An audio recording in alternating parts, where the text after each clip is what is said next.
So basically, in my entire YouTube journey, ever since like, shoot, when did I start YouTube? 2015. In my whole 6 years of being on this platform, the reason why it takes so long to upload is the editing. It is the one thing that basically takes the longest amount of time to do. I mean, I get these a lot. There are a bunch of comments on my YouTube about people asking like, they think I'm dead, or they want videos faster, or they asking me like, you know, why they take so long. And every time I respond, they're always just editing. Editing takes forever for some reason. And I guess to give you guys a better understanding of that, I'm gonna be dissecting my video and going deeper into how I actually edit these. So I guess this is kind of a Chaze tutorial. Alright, so you know what? Yeah, let's go show a peek of the timeline that I'm working with.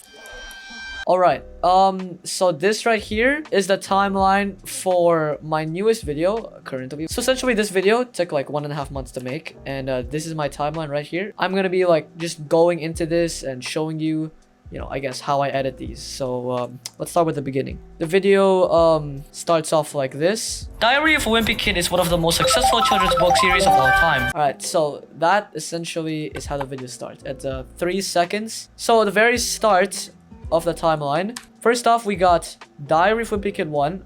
I have the whole movie downloaded, and that's basically playing, as you can see, at 600% speed, and that's over my voiceover right here. Diary of a Wimpy Kid. And then if we go even down, we have the background music, which is this right here. And then that's not it though. We have a nested sequence, and essentially how I make these videos are they're usually just, you know, like assets on assets. You got PNG assets with pictures, and you got video assets, and they got effects over them, and they're usually just overlaid on top with a bunch of adjustment layers or whatever. If you guys don't use Premiere, you probably don't understand what I'm saying, but I guess nested sequences are sort of just more layers of, you know, like pictures or videos, and they're just combined basically into one layer. So if we go inside this nest, as you can, let's just say about this audio, we have a few things. We have another nest, which has another thing, and we have this. So essentially what we have here for the intro is we have subtitles, which is say Diary of a Wimpy Kid, and then it just transitions out. Subtitles are pretty easy to do. They're usually just like 3 keyframes, as you can see. Just alt and drag them, duplicate them, and then rename them with whatever text you need. And then if we go inside this nest, it's a nest of Diary of Wimpy Kid, like the book. And what this essentially is it's got like a cool little animation.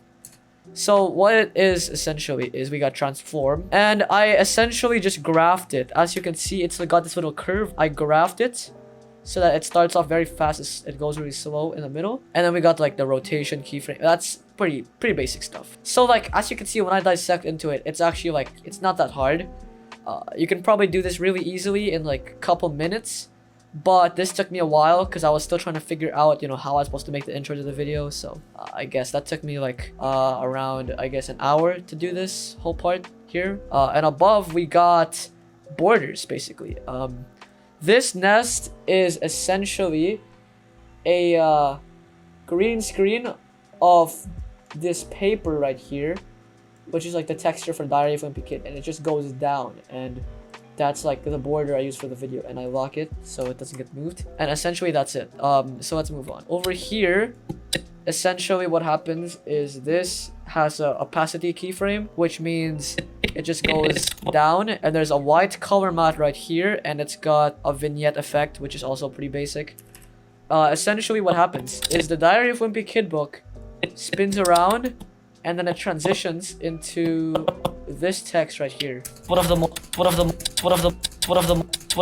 then here, what happens is this is just one text layer. I keyframe the vector motion. It goes from scale 100 to about like 90, 97, and then it goes all the way to 1, basically 0. And then this is another nested sequence, and it just pops up along with a sound effect over here, which is the Mario Kart item box sound effect. So in this nest, over here, we have another nest. And over here we have thongs. It's a GIF for some reason. I don't know what. Oh, okay. It's just a GIF of. And over here is the diary from Vignette head that I just masked out in Premiere pretty lazily, but it gets the job done. And the reason why I nested it is because I wanted to add a shake effect to it. And as you can see over here, this is s_shake, and that basically shakes up the screen like crazy. And then after that, it just cuts off and then transitions to this, which is a Google screenshot, and it's just how many copies the diary could sell. 150 million copies. And I made it so that the text would like change color. And this one is just a PNG of a Wojak pointing. And yeah, that's basically the whole intro. Now that I've dissected it, it's not that hard, like when you take into account, you know, how you're actually supposed to make the video. But like this sort of thing, since it's the intro, it usually takes a lot longer than any normal part of the video. Anyways, yeah, that's basically it. If you watch till the end, then I guess thank you for watching me ramble about editing and how to make YouTube videos, even though you probably have no clue how to edit and don't understand anything I'm saying. More uploads soon on the second channel, I promise. I will, okay? Yeah, that's it. All right, thanks for watching. See you later.